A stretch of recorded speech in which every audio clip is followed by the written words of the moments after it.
আসসালামু আলাইকুম রহমতুল্লাহি ওয়া বারাকাতুহু। সম্মানিত ভিউয়ার্স, প্রিয় দর্শকবৃন্দ, আপনারা সবাই অত্যন্ত ভালোভাবে একটু দেখুন এবং বুঝুন।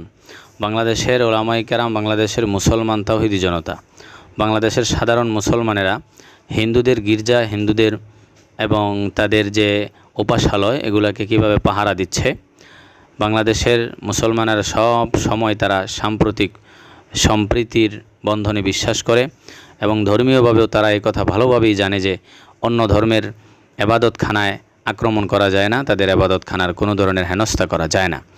এ সুবাদে বাংলাদেশের মুসলমানেরা হিন্দুদের গির্জাগুলা পাহারা দিচ্ছে, কিন্তু দুঃখজনক হলেও সত্য, ভারতীয় মিডিয়াগুলা, ভারতীয় দালালেরা তারা মিথ্যা ছড়াচ্ছে যে বাংলাদেশে মূর্তির উপর আঘাত হচ্ছে, বাংলাদেশে গির্জাগুলা ভেঙে দেওয়া হচ্ছে। এগুলি সবগুলি মিথ্যা বানোয়াট। অতএব বেশি বেশি করে এই ভিডিওটি সবাই শেয়ার করুন। বাংলাদেশের মানুষ কত সম্প্রীতি, বিশ্বাস